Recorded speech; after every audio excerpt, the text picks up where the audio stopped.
Today we have with us the Dean of St. Paul's Institute of Communication and a former journalist, Carol Andrade. A fierce and passionate lady who broke barriers to be one of the first women reporter in Times of India and is today sharing her wisdom to shape younger generation. Thank you for joining us today. So, you have been such a fierce lady. So, tell us, what does journalism mean to you and how relevant or important do you think it is in today's world? Thank you, Kushi, for having me here today and for thinking this whole thing up. I don't know whether I want to be described as a fierce lady. You make me sound like a Rottweiler. But I am passionate about journalism because I think it's easily the most important bulwark against fascist forces that we have today, and it's absolutely necessary for a democracy. We tend to separate the two now, and we keep forgetting how key it is and how relevant it is today, probably much more relevant than it's ever been. So, there has been a saying that people who cannot do it teach. So, how long have you been in this field? That's a cheeky thing to say, but in order to answer your question, I have been teaching and working as a journalist for a long time. But it's only since 2014, and that's not a significant date, by the way. Since 2014, I have gone completely into teaching. But before that, for around 20 or 25 years, I was doing both. So even when I was a journalist with the Times of India, I would spend time each week doing a little teaching. Not a lot of teaching. And I didn't have that commitment to teaching that I can now afford to have. But does that answer your question? And I can still write a report, and I can teach you how to write a report also. So, how did this course that you have currently working on, how did it come up and how did the idea and everything come? Okay. I think this course and the form it has taken, and you know yourself because you're from here, the form it takes changes every year. It changes a little or it changes a lot, but what we are doing constantly is trying to keep our fingers on the pulse of what is required, and we are constantly pivoting to face new challenges all the time. The biggest challenge now is to accept the fact that when we teach, the technicals have to take precedence over much else, and so that even journalism, and this is, I lay the blame for this at your door, where even journalism itself and the news aspect of journalism needs to be fitted into an ecosystem which is comprised of technology. You have to understand every aspect of technology because every journalist now should be a multimedia specialist. So it's not just a question of getting news, it's what you do with that news, right? From placing it upon the correct platform and also treating it, processing it. You're processing it like, like a product.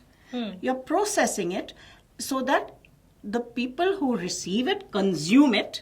That's another very, it's a very important thing to think of, that now people are consuming. Before they used to read. Now we are consuming. So when they consume, it should be in a form that is digested easily. I know it makes readers sound very lazy, but this is the kind of development that we now have to face. And we have to accept that the way we are teaching journalism is changing all the time to answer the needs of the marketplace, exactly as you would do a consumer product. Except that it's still very meaningful and it's still tied up with ideals and it's still tied up with democracy. That cannot change. And another thing is that if you are not dealing in news, you are not a journalist. Whatever you may do, I know that you guys don't want to go out and get news. Breaking and exclusive are no longer concepts that seem to turn you on. They're not sexy any longer. But what you want to do is get news and then interpret it, analyze it, and then feed it to the audience, preferably in front of a camera. But that's fine. It's information. and it's information that empowers the people who receive it. So if that is the way journalism must now be presented, then schools like St. Paul's, we need to constantly meet this challenge.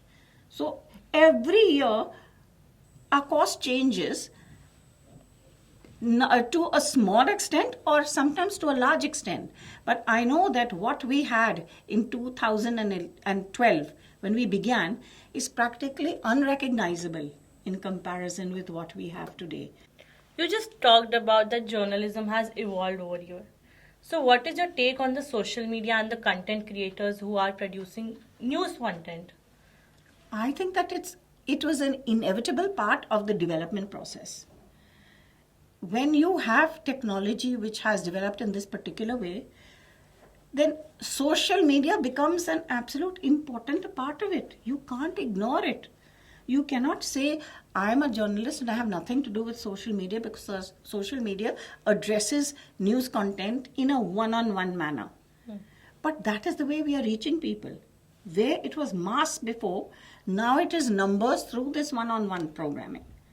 So I think that social media is a way of selling ourselves. A lot of people sell themselves through social media, but even journalists need to sell themselves because they are an inextricable part of the story. So they need to know how to market themselves. Hence social media, hence its importance. So you cannot say social media is separate from journalism. It is absolutely not. It is a part of the entire process of getting your message out to the numbers, getting your message out to the general public, many of whom are only getting their news through social media.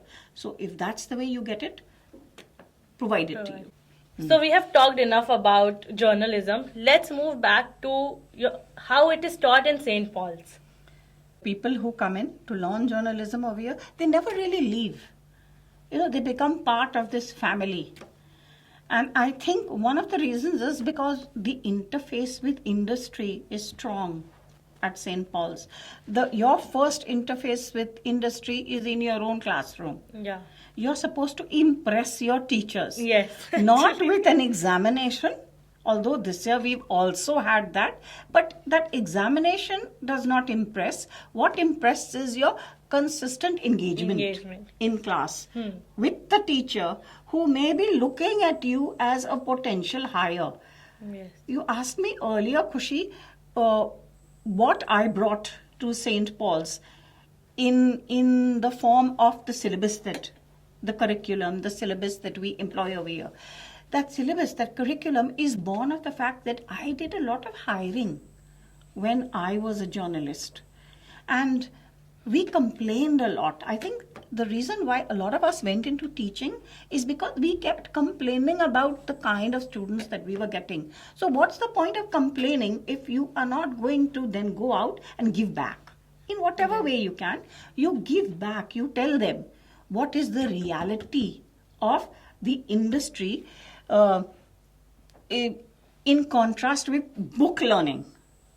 So at St. Paul's, that our theory is maybe 30%, and that is for people who actually have very little grounding in media. Now I'm pleased to say that most of the people who come in, they have this idea that they want to be in media, but they don't particularly realize that what we teach here is journalism in media. Yes. We are teaching journalism in media, but we also try and tell them that if pure journalism is not something that they want, there is still, a plethora of roles that they can employ when it comes to the profession. What they should not expect is that they will automatically float into jobs. The jobs that used to be there 50 years ago when I joined the profession, they were very clear-cut. If you wanted to be a journalist, the first thing that people asked you is, how curious are you? If you're not curious, you're dead. Yes. Don't become a journalist. That is still very important. But now, in place of that pure curiosity, you have so many sources of information that we didn't have before. And social media and technology and the internet, all these are sources of information that we didn't have earlier. Now we have them. So Yes. when you come in and you say that you are curious, that's one of the biggest qualities that we look for in students. But you can be curious about a whole lot of things. You don't have to be curious about, and it's certainly not politics. It's not even sports, although there is a big, there's a market for the right kind of sports journalism as well. There's a huge market for politics, but people don't realize that politics isn't only going and covering Lok Sabha, Vidhan Sabha. It is actually talking to the people who make up, the political cohorts. And these are people like you and me. So it's really very interesting now. It's changed from the way it used to be. But one of the reasons why it's changed is because technology has enabled all this. Yes. So that you are able to do so much even with a single story. St. Paul's has the best faculty. I would like to know, do you think that it helps in placements as well? I'm hoping it does. Because again, the people who may not be doing the hiring, but they will put you in touch with their HRs. So, and they are the ones who know that people are required. But you should have a clear idea about in which direction you want to go. That whether you want to do civic reporting, whether you want to do crime, or whether you want to try, fashion or entertainment. Entertainment is a very big thing. And we keep telling you, journalism does not mean that you are writing entertainingly. You are writing about the entertainment business. So you can write seriously about this. But we try and also remove the myths. We constantly keep telling you, Acha, now this is a principle of journalism. Now you ignore it over here. This is what the textbooks say, but this is the reality. And very often it's very different. Yeah. And I think that huge difference in journalism as it is practiced in India and as it is practiced in other parts of the world is so immense that what we need to do is concentrate upon what we are doing in India. This is a country where independent journalism has reached unheard of levels. It has far surpassed mainstream media in its importance and its relevance. See what happened during the elections, general elections. Everybody is saying that this is an election which was fought on YouTube. Yeah. And all of you want to be YouTubers, correct? Yeah. So what more can you ask for? Yes. If YouTube is what people are looking at, and every one of you has the ability to get on YouTube and give them what is important, then what stops all of you from becoming independent journalists?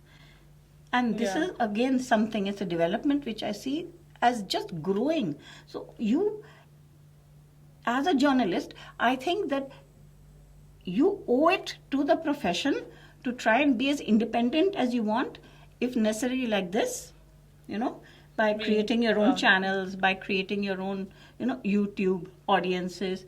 But you also need to remember that this becomes a job creator. How many people have you mentored? I'm very glad you put it like that because, I'm really ancient. So I've been teaching now from the late 90s, 98, 99 onwards. So if you count, that's about almost 30 years. 30 years se zyada hai. Yeah, it's more than 30 years. Coming on for that. And I used to teach big classes. Then they began to bore me very much because how can you teach big classes journalism? But everywhere I go, I have people who say, oh, you taught me, or you said something that, inspired me. Many of them are telling lies. But there are some people who are telling the truth. And I'm in touch with some of them. I've been in touch with them for the last 20 years or 25 years. And some of them have even begun to teach over here. Yes. They are teaching. Yes. So I like to think that okay, I imparted certain principles of journalism to them, but they are hard-hearted enough. I mean, not hard-hearted, they are hard-headed enough to know when to discard what I said. And we enjoy the kind of relationship which allows them to talk to me about what they are now rejecting. And I use these people also as a kind of touchstone for my own development in the profession of teaching. Thank you so much. Thank you so much for your time, ma'am. You are very welcome, Krushi. This has been very enjoyable to me. And I hope it helps, Yes. young people who are thinking of going into the profession. Yes.